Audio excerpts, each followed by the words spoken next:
اعوذ باللہ من الشیطان الرجیم بسم اللہ الرحمن الرحیم۔ رب کریم کے احسانات، الذی خلقہ، جس نے پیدا کیا، فرمایا وہ ایسی عظیم ذات ہے، اس نے تجھے تخلیق کیا، تو تھا ہی نہیں، اس نے تجھے عدم سے وجود عطا کیا، ایک لمبا تسلسل ہے، مٹی سے مادی اجزا بنائے، ان سے غذائیں بنائیں، پھر ان کو مختلف مراحل سے گزار کر سلب پدر اور شکم مادر میں پہنچایا، پھر اس عالم امر کی روح پیدا کر کے انسان بنا کر زمین پر پیدا فرمایا۔ ایسا عظیم رب کی عدم سے ہر چیز تخلیق فرمائی کہ زمین تھی، نہ مادی اجزاء تھے، کچھ تھا ہی نہیں، اس نے سب کچھ پیدا کیا اور بے شمار مراحل سے گزار کر وجود انسانی پیدا فرمایا۔ صرف پیدا ہی نہیں فرمایا بلکہ فسوہ، پھر سنوارا، اسے سنوارا، سدھارا، حسین، طاقتور، کڑیل، جوان، دانشور، عالم، فاضل، حکیم، بہادر، کیا کیا بنا دیا۔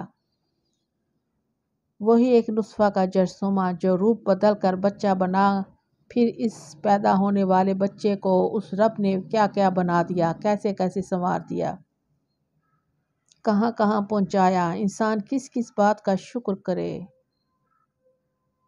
والذی قدر، اور جس نے اس کا اندازہ ٹھہرایا، فرمایا اس رب کریم نے ہر چیز کا درست اندازہ مقرر کر دیا کہ ظاہری بدن اعضاء و جراح حسین تناسب سے جوڑ دیے، کتنی خوبصورتی سے انسانی شکل اور وجود انسانی بنایا۔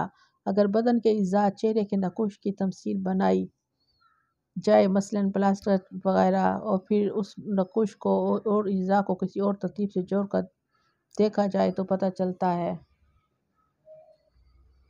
سب سے بہترین ترتیب وہی ہے جس پر اللہ نے بنا دیا۔ بے شک اس رب نے ہر چیز کا اندازہ مقرر فرمایا کہ اربوں کھربوں انسان گزر چکے اور نہ جانے کتنے ابھی باقی ہوں گے، سب کو ایک ترکیب سے بنایا، لیکن کوئی ایک سے دوسرا نہیں ملتا، سب کے دو ہاتھ، دو پاؤں، دو بازو اور دو ٹانگیں، سب ایک سر، ایک منہ، ایک ناک اور آنکھیں، دو ہی کان ہیں، سب ایک جیسا ہے، لیکن ہر ایک کو الگ انداز دے دیا۔ دنیا میں کسی کی آواز کسی دوسرے جیسی نہیں ہے، بصارت برابر نہیں ہے، سماعت برابر نہیں، کسی کی شکل دوسرے سے نہیں ملتی، کسی کی سوچ دوسرے جیسی نہیں ہے۔ کمال ہے اس قادر مطلق نے ہر ایک کا ایک انداز مقرر فرما دیا۔ عربی زبان کو اللہ کریم نے اپنے کلام کے لیے پسند فرمایا۔ عربی زبان محمد رسول اللہ صلی اللہ علیہ وآلہ وسلم کی زبان ہے، اہل جنت کی زبان ہے، تو اس کا مقابلہ نہیں کیا جا سکتا۔ اس کے علاوہ وہ 5 یا 7 زبانیں جو مجھے آتی ہیں، ان میں سے میں نے ایک پنجابی جیسی کوئی زبان نہیں دیکھی۔ پنجابی زبان کے ایک ایک ضرب مثال معنی کا دریا لیے ہوئے ہے۔ پنجابی کا ایک شعر: ماں جمے 7 بچڑے، رزق نہ دیندی ونڈ، کچھ چڑھدے نین گھوڑیاں، کچھ ٹھوکرے کھاندے منگ۔ یہی بات جو قرآن کریم فرما رہا ہے کہ ایک سانپ سے، ایک پیٹ سے پیدا ہونے والے ہر بچے کو اللہ کریم نے ایک دوسرے سے مختلف بنایا ہے، ان کی شکلیں الگ، سوچ الگ، استعداد کا الگ استعداد، فہم و علم الگ اور قسمت الگ۔ خود ماں اور باپ کے اختیار میں نہیں ہے کہ ان سب کا مقدر ایک جیسا کر دیں۔ اللہ کریم نے ایک ہی سلب اور ایک ہی پیٹ سے پیدا ہونے والے، ایک ہی ماں کا دودھ پینے والے بچوں کو الگ الگ اندازہ مقرر فرما دیا۔ ان کی زندگی کتنی ہوگی، شکل و صورت کیسی ہوگی، قد کاٹ کیسا ہوگا، سوچ و فکر کیسی ہوگی، رزق کتنا کھائے گا، یہ سب مقرر فرما دیا۔ سبحان اللہ و بحمدہ، فرمایا جس نے سارے اندازے مقرر کیے، اسی نے فہدا، پھر اس کو راہ دکھائی۔ اس رب کریم نے ہر ایک میں ہدایت کی زندگی گزارنے کی فطری استعداد رکھی ہے، ہر مخلوق کو زندگی کا فطری طریقہ دے دیا۔ پرندے کے بچے کو کوئی اڑنا نہیں سکھاتا، مچھلی کے بچے کو کوئی تیرنا نہیں سکھاتا، جانور کا بچہ پیدا ہوتے ہی ماں کا دودھ تلاش کر لیتا ہے، اسے کون بتاتا ہے کہ تیری غذا کیا ہے، کہاں ہے۔ جنگلی حیات پر بنائی گئی فلمیں دیکھیں تو بہت عجیب راز کھلتے ہیں، مثلاً ہرن کا بچہ پیدائش کے چند لمحوں کے بعد کھڑا ہو جاتا ہے۔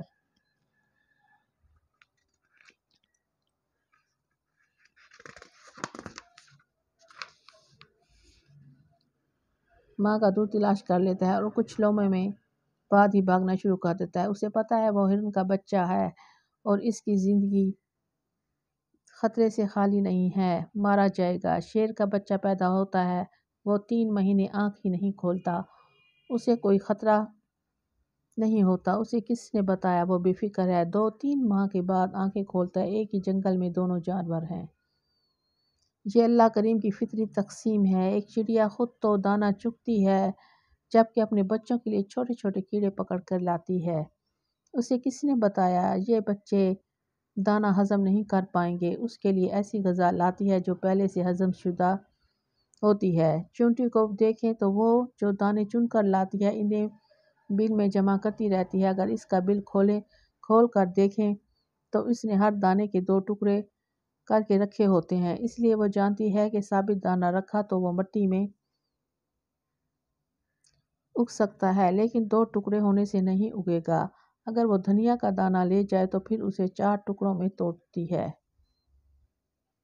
کہ وہ آدھا ہو تو بھی اگ جاتا ہے۔ یہ سب ایک چھوٹی سی چونٹی کو کس نے بتایا؟ اس رب کریم نے جس نے سارے اندازے مقرر کیے اور فطری استعداد رکھ کر زندگی گزارنے کی ہدایت کر دی۔ ایک گدڑ بھی اسی جنگل میں بچے پال لیتا ہے، گرمی سردی دھوپ بارش بچاؤ کے انتظام کرتا ہے، زندگی کے اسباب تلاش کر لیتا ہے۔ جانور کو دیکھیں تو وہ کبھی مضر سیاہ چیز نہیں کھاتے، کوئی دھوکے سے انہیں زہر کھلا دے تو الگ بات ہے ورنہ فطری طور پر جنگل میں عمر بسر کر جاتے ہیں۔ کبھی کسی جانور کو زہر کھا کے مرتے دیکھا ہے؟ کون بتاتا ہے؟ انہیں انسانوں سے زیادہ صحت مند رہتے ہیں، کم بیمار ہوتے ہیں۔ انہیں یہ کھانے پینے کی پرہیز کون بتاتا ہے؟ وہی جس نے خوب اندازے مقرر فرمائے اور مخلوق میں سے ہر ایک کو جو چاہی تھی وہ فطری استطاعت عطا کر دی۔ چڑیا کو اس کی ضرورت کے مطابق، باز کو اس کی ضرورت کے مطابق، الغرض تمام مخلوق کو ان کی ضرورت کے مطابق عطا فرمائی۔ جزاک اللہ۔